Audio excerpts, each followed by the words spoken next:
Hi, good morning, everybody. Welcome to our workshop here today on how New Zealand employers think. There's a big question around the difference in European and sort of African and even the way American employers manage, and it's totally 180-degree difference. And I think the big summary here that I can give you is that New Zealand employers they hire for attitude and they train for skills. And your team fit, your personality and trust and communication are what they're looking for, and not your skills as what a lot of other cultures and other workplaces are looking for.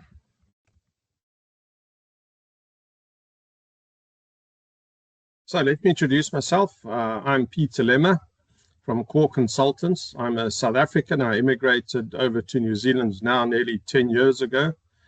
I'm a qualified engineer and a BCom, and I have a lot of work experience in different fields, starting right off at, I started grassroots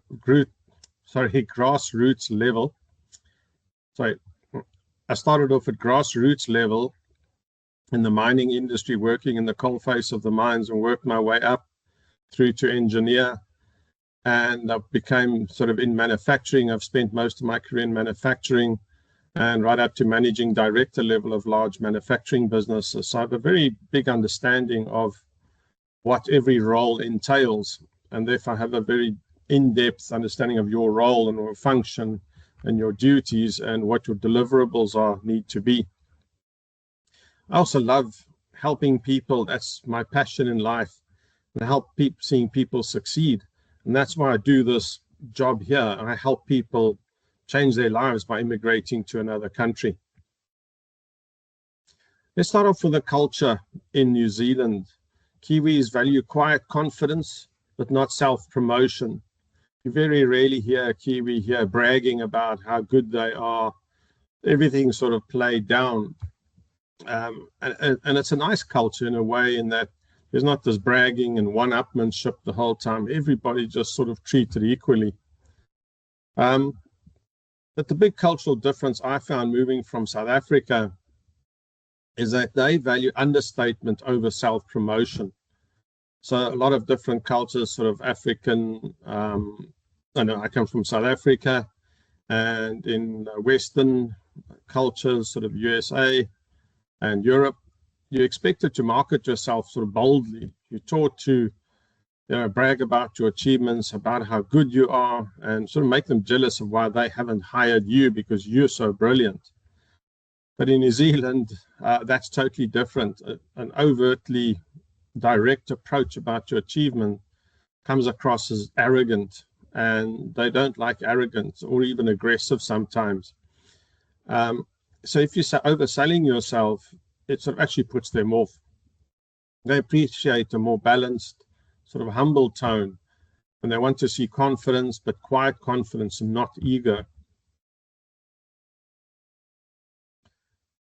They also place a huge emphasis on trust. Even a little white lie can come out as distrust. In other cultures, a little white lie or a little error here or there is overlooked, while in New Zealand, it switches them off you totally. Most teams are small here. As I've said in my previous workshops, there's the 97% of the number of businesses in New Zealand have less than 20 employees. So you'll most probably be joining small teams. And they want to hire somebody who feels reliable and trustworthy right from the very beginning.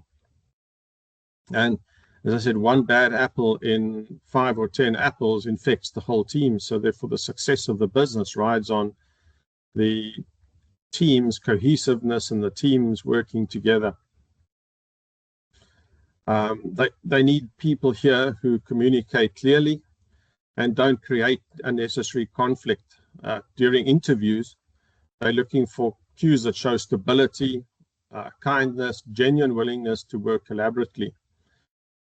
And they want to see how you're going to react within the team culture, and if you're going to be one of the team or you're going to be sitting separately from the team.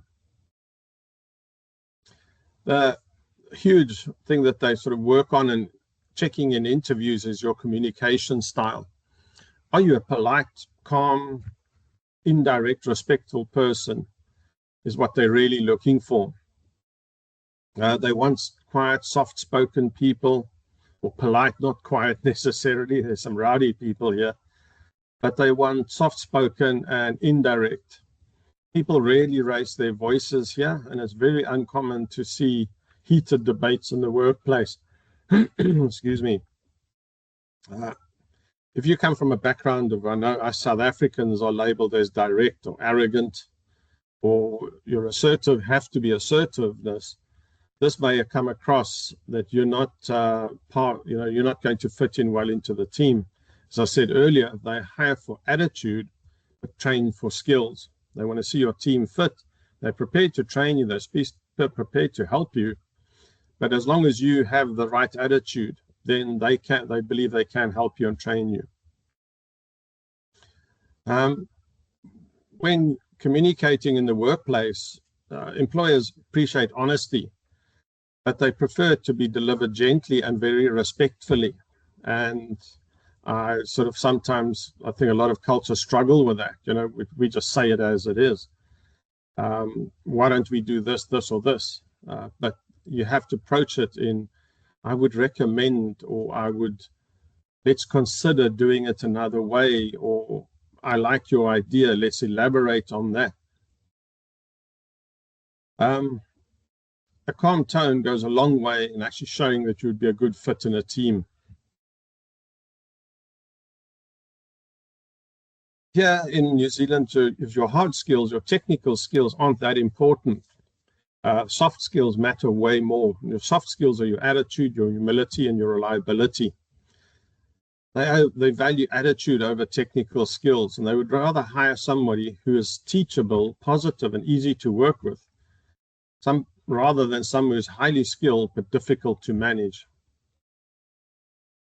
This is especially true in small businesses, where every hire affects the company's stability and team dynamic, which is really important for them. You must also be able to be adaptable, and they want to see this adaptability in your interview. They pay close attention to how adaptable you are. You must show your willingness to help. You must be able to take initiative and learn new things and be able to adapt to the new culture. And that's the biggest struggle I see migrants making coming to New Zealand or Australia, is there's a totally different culture. They also look for team players who are prepared to jump in and help where needed. So yes, I can help with that. You can't say that's not my job. You'll be admonished very quickly if you bring that attitude into New Zealand. Adaptability is viewed as a strength and not as a lack of boundaries, but as a sign that you're a team player. And calmness is seen as a strength here. You must be able to, under stressful situations, under volatile situations, react calmly. Communicate without reacting emotionally is a big factor. There's a lot of what we call banter in the workplace. And I always see the banter as at the expense of somebody, very common to the British sort of sense of humor. And it's always at the expense of somebody, but you mustn't be able to take that personally. And you must remain calm and just play with and give that banter back. They also love a lively workplace. You'll see, especially in the trades, a lot of people you're here on sites, people talking to each other, laughing, having fun.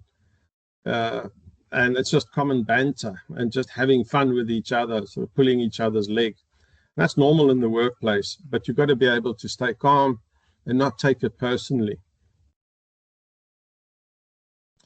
Cultural fit is one of the most important things that they test for in interviews. Team fit, cultural fit, and that is where interviews might seem to be a very relaxed interview. Oh no, we just had a chat.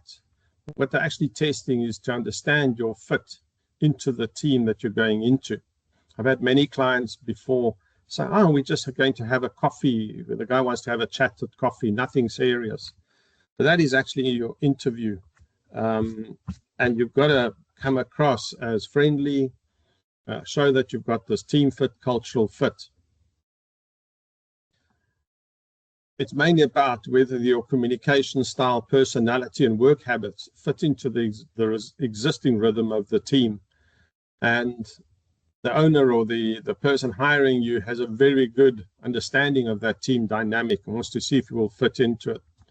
And extremely direct or highly assertive people do not last long in the workplace. And also, it's even spoken on the news here about the tall poppy syndrome. The tall poppy syndrome is about where you stick out above the others, showing others up to be not doing their jobs or not being forward thinking, or that. I always tell people fly low on the radar screen in the first 3 months of employment. Just sit and watch and learn the team dynamic and learn the seniority in the team and the different personalities with it in the team, and then start after 3 months, then start slowly asserting your strengths and starting to show, that the change you can bring about in the workplace. And you've got to be able to strengthen the team culture in the interview and show that you will add to the team culture, not disrupt the team culture. So what do employers look for? They're looking for reliable, teachable, and respectful and collaborative future employees. A calm tone, collaborative attitude, a willingness to adapt, and focus on humility can make a massive difference in your job search. When you start aligning your communication style with the values New Zealand employers are looking for, your chances go up hugely. That's what I do in my interview coaching, is I use a technique on how to get your value add across to the employer. Instead of bragging about yourself, how to say how you are going to add value to the company's team. And this interview coaching has helped a lot of people get jobs in New Zealand. What I work on as well is interesting thing, and this whole section here that I've been talking about goes around the PIAT principle, which I use to write up CVs, which I use to get across in your LinkedIn and in your interview.